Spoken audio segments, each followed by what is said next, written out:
And 9-year-old girl's simple question silenced a crowded town hall and left Donald Trump sharing a deeply personal story about faith, loss, and redemption.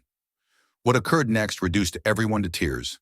The church fellowship hall in Redwood Crossing, Louisiana, buzzed softly with the sound of folding chairs, scraping across the smooth floor, and mumbled voices. The area, usually reserved for Saturday potlucks and Bible study, had taken on a strange feel that evening. At the front of the room stood Donald Trump, his undeniable presence filling the modest hall. His orange-tinted complexion and unique hand motions were recognized to everyone. But tonight he was oddly somber, possibly recognizing the severity of the event. The audience was a mix of families, pensioners, and local locals curious to hear what he had to say. But among the crowd, there was one figure who seemed out of place, not because of her size, but because of her calm focus. 9-year-old Hazel, dressed in her best Saturday frock, clasped an ancient leather-bound Bible to her bosom.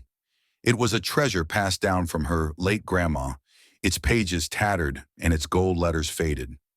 Her mother, seated next to her, had murmured before they arrived, "You can ask him, but only if you're brave enough and only if you truly mean it." Hazel had nodded, her pulse racing in her breast. She had been practicing her inquiry for weeks, jotting it down in her notebook at recess and whispering it to herself as she lay in bed at night. It wasn't a query born from youthful curiosity, but one that hung on her soul. As the evening went, Trump spoke about his regular topics: policies, successes, and the future of America. The crowd occasionally clapped or nodded in agreement, but the excitement was tepid compared to his customary rallies. Hazel waited, her small hands grasping the borders of her Bible tighter with each passing minute. At last, questions could be asked.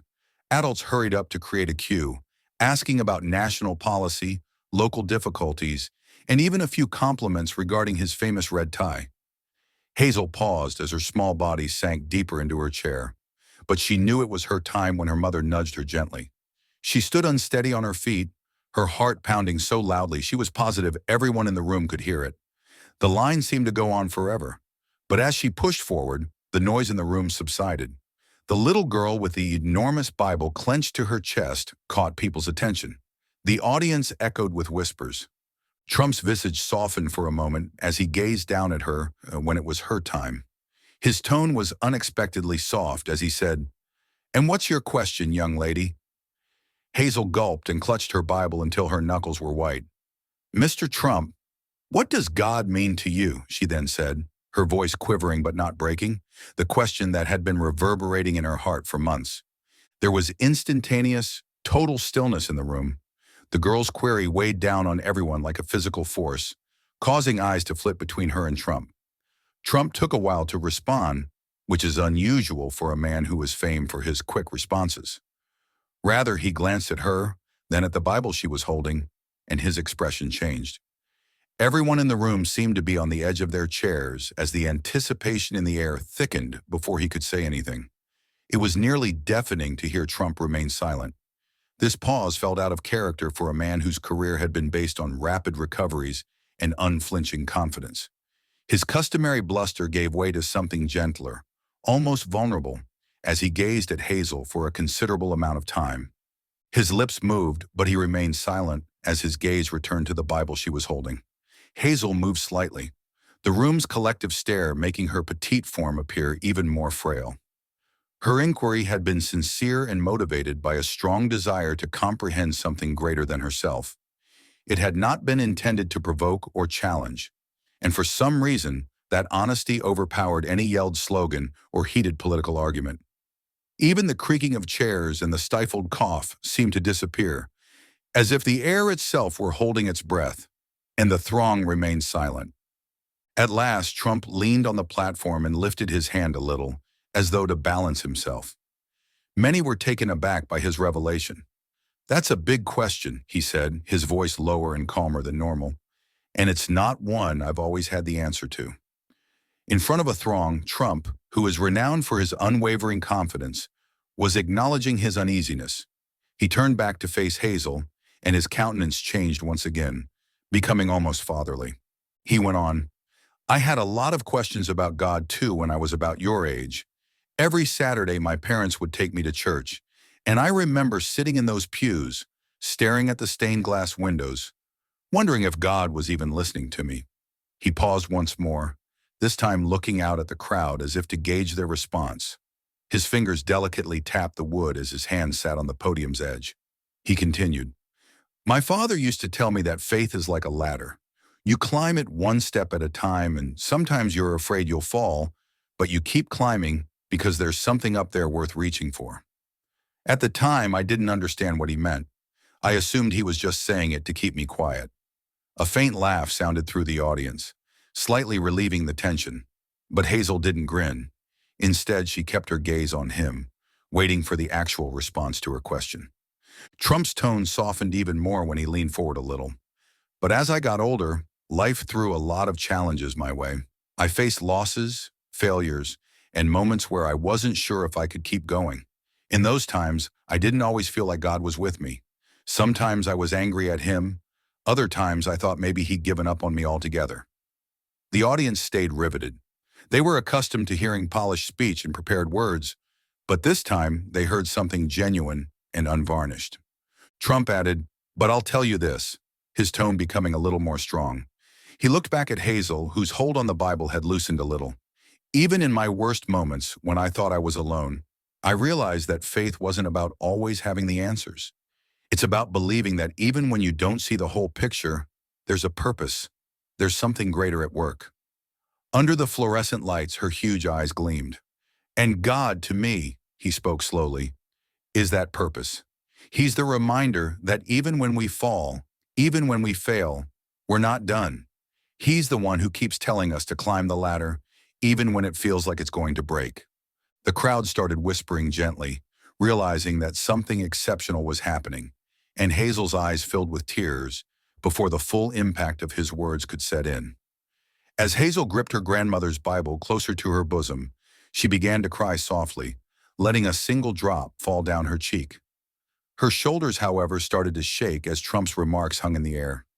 The audience became aware, their murmurs becoming more intense, but none ventured to break the silence. Her mother automatically put a reassuring touch on her back as she leaned over. She spoke quietly, "It's okay, sweetheart." But Hazel shook her head. This was something much more profound than sadness. Trump had touched a portion of her young heart that she had long protected by saying things she didn't know she needed to hear. Trump appeared to take note of her response and stepped back from the podium, his expression unusually reserved. Gently, "What's your name?" he inquired. She stumbled. "Hazel," her voice hardly audible above a whisper. He remarked, "That's a beautiful name," with a slight smile. Hazel nodded, her teary eyes never leaving his. "You know, Hazel, sometimes the simplest questions are the hardest ones to answer. And sometimes those questions remind us of what really matters." "My grandma used to say that too," she said quietly. A mixture of admiration and understanding flickered through Trump's face as he said, "She said God is always listening, even when you don't hear him." He inhaled deeply before returning his focus to the throng. The room fell silent as he said, "You know, this little girl just asked a question that most adults are too afraid to ask. What does God mean to us?" It's not an easy question because it makes us look inward. It forces us to face our fears, our doubts, and our flaws. For a brief instant, it seemed as if Hazel represented something far greater than a young child holding a Bible. The entire evening had changed from being a typical town hall to a profoundly intimate meditation on faith and humanity because of her bravery. Trump went on, his tone quieter than before but still solid. "We live in a world where we're always looking for answers outside of ourselves. We think power, success, or money will fill the gaps, but they don't. The real answers are the ones that make us uncomfortable, the ones that make us ask, what do I stand for? What do I believe in? And who am I when no one else is looking?" He stopped and looked back at Hazel. The audience erupted in quiet cheers, but Hazel didn't appear to notice. "Thank you for reminding me of that, Hazel. You're wiser than most adults I know." A expression of silent pride had taken the place of her tears. She used her dress sleeve to wipe her cheeks before turning to face her mother, who returned her grin with sparkling eyes of her own. However, Trump's tone changed again when the applause died down. indicating that the discussion was far from done and that the audience would soon be drawn even further into his narrative. The silence in the room deepened, as if the air itself were anticipating Trump's next move. His gaze swept across the audience before settling back on Hazel as he shuffled slightly at the platform. His look carried a weight that seemed to originate from a deeper place than politics or public life. Trump paused to allow the words to sink in. "When I was a young man," he said, his voice softer now, "there was a time I thought I had it all figured out. I had ambition, plans, and the drive to succeed. But there was one moment in my life, just one, that made me realize how little control I actually had." The audience leaned forward, clearly interested. Trump hardly ever gave a glimpse into his private life, but it appeared like he was poised to do so. He went on to say, "My brother James was one of the kindest, most genuine people I've ever known. He had a light about him, a goodness that I couldn't quite understand at the time. But James struggled. He had his demons, and no matter how much my family and I tried to help him, it wasn't enough." Trump's voice wavered briefly before clearing his throat. Hazel's eyes stayed on him, her youthful face etched with an expression far too wise for her age. "When he passed away, I was angry. Angry at him, angry at myself, and angry at God. I couldn't understand why someone so good, someone with so much potential, had to leave this world so soon." Others in the room appeared equally enthralled, their faces displaying a mixture of curiosity and empathy. Trump took a deep breath and gripped the edge of the platform. "For a long time after that," he added, "I turned away from God. I thought if he was real, why would he let that happen? Why would he take someone like James and leave me behind?" The crowd fell silent as the weight of his words weighed on them like a physical presence. But then something changed. I don't know if it was a dream or just a memory, but one night I saw James's face in my mind, and he was smiling this big, goofy smile he used to have, and I heard him say, "Don't be angry, Don. You've got work to do." Only Trump's words and the collective pounding of hearts seemed to remain. Even the faint sound of passing automobiles outside seemed to fade. "I realized then," he said steadily, "that faith isn't about understanding everything. It's about trusting that there's a reason, even when you can't see it. And maybe, just maybe, James's purpose was to teach me that." He slowly turned back to Hazel. Hazel's eyes glistened once more, but this time she refrained from crying. "So when you ask me what God means to me, I'll say this: He's the reason I keep going. Even when it's hard, He's the reminder that we're here for more than just ourselves, and He's the one who gives us hope, even in the darkest times." Rather, she elevated herself slightly, holding her grandmother's Bible in both hands as if it were the most valuable item in the world. However, just as the audience appeared to be settling into the seriousness of his story, someone in the audience held up their hand, disturbing the hush and drawing everyone's focus to something else. With his hand still up, a man at the rear of the hall stood slowly. He had a severe expression on his face, which was rough from years of hard labor. He was the type of person you might walk by on the street without giving them much thought. A mechanic, perhaps a father, someone who occasionally went to church when circumstances permitted. But his voice rang like a bell through the silence. "Mr. Trump," he said, his words deliberate and measured, "I've spent years trying to figure out my own faith. Hearing you talk about it like this, about anger, doubt, and hope, it makes me wonder if all of us have been too afraid to admit we're struggling. Do you think that's part of the problem?" Trump appeared taken aback by the question, but he didn't pause long. His eyes met the man's as he leaned slightly on the podium. "You know," he said, "I think a lot of us are afraid to admit we're not as strong as we want people to think we are. Faith isn't easy, it's messy, it's complicated, and sometimes it feels like you're just shouting into the void. But the truth is, that's what makes it so powerful. It's not about being perfect, it's about trying, even when you don't have all the answers."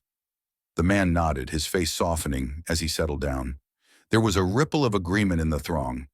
However, Hazel's voice was the next to be heard. Her voice was firm and clear, despite her diminutive size. "My grandma used to say faith is like planting seeds," she remarked. Trump grinned, a sincere, even loving look that seemed to change his normally reserved manner. "You don't always see them grow right away, but you have to believe they will. Your grandma sounds like a very wise woman, he commented, and she's right. Faith is a seed. It doesn't always sprout the way you expect, but that doesn't mean it's not there, growing in ways you can't see. The room seemed to come alive with the discourse. Individuals started to exchange glances, nod, and even mutter softly to the people seated next to them. What had begun as an organized town hall had evolved into something much more intimate, a collective contemplation of life's obstacles, uncertainties, and moments of grace. Next to raise her hand was an older woman with silver hair neatly tucked back into a bun. She continued, "I lost my husband last year," in a shaky voice. With a firm but quiet voice, Trump moved closer to the edge of the stage and said, "I feel like I've lost my faith entirely. I've been angry at God ever since. Do you think it's too late to find it again?" His words, "It's never too late." With tears in her eyes, the woman nodded and said, "Faith isn't something you lose forever. It's something that waits for you. And sometimes it's in the quietest moments, when you least expect it, that it comes back to you." Others in the room appeared to be equally impacted. Some were wiping tissues across their faces, while others were just sitting in thoughtful stillness. However, as Trump's remarks sunk into everyone's hearts, it became evident that the evening was about more than just questions and answers. It was about building connections, and what followed would only strengthen that connection. There was a tangible sense of vulnerability in the room now, rather than cacophony. Those who arrived anticipating a standard political discussion were a part of something very intimate. It was as though Hazel's straightforward inquiry had unlocked a door that no one had before dared to enter, and now nobody wished to go back. Trump looked around the room and straightened his eyes. "You know," he continued, "there's something I've learned over the years. Faith doesn't always show up in grand moments. It's in the small ones. The times when someone lends a hand, listens when you're hurting, or asks a question as brave as Hazel's. Those moments remind us of what matters." The crowd was quiet, awaiting every word. Trump's voice, which was before so forceful and uncompromising, suddenly had a humility that resonated. Then he pointed at Hazel. With her cheeks still heated from earlier, Hazel gave a slight smile at the statement. "This little girl reminded me tonight that faith isn't just something we talk about. It's something we live. And when we live it, it spreads."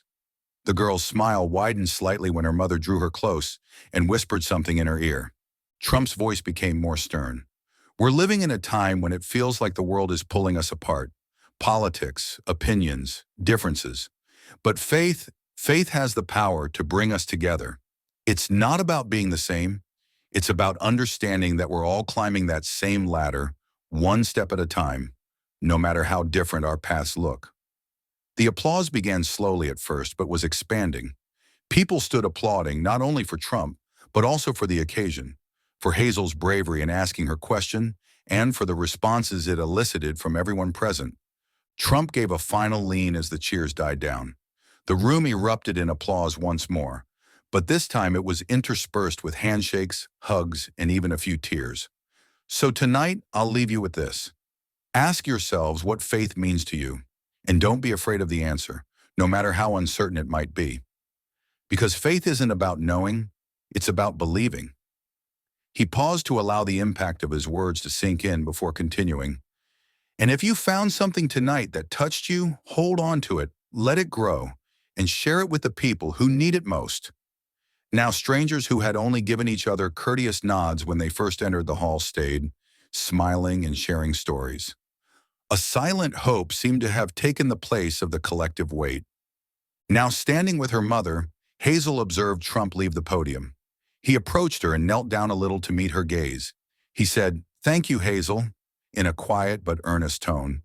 She nodded and held out her little hand to shake his, saying, "You've got more courage than most people twice your age. Don't ever lose that." "Thank you, Mr. Trump," she continued steadily now, "for answering." Trump stood, smiled slightly at her, and then made his way out, waving to the throng. There was still a lot of conversation in the room, and it was obvious that what had just happened had changed the people. Hazel's mother spoke softly but resolutely as she looked up. "Grandma would have been proud, wouldn't she?" her mother asked with a smile and tears in my eyes. As the hall gradually cleared, The lingering message became evident. Sometimes the most daring inquiries result in the most surprising answers, and in those answers, we discover the parts of ourselves we didn't realize were missing. She would have been more than proud, sweetheart. She would have been amazed. Take a time to consider your own faith and share this tale with someone who might be in need today if it moved you. For other tales that uplift, challenge, and unite us, remember to subscribe to our channel.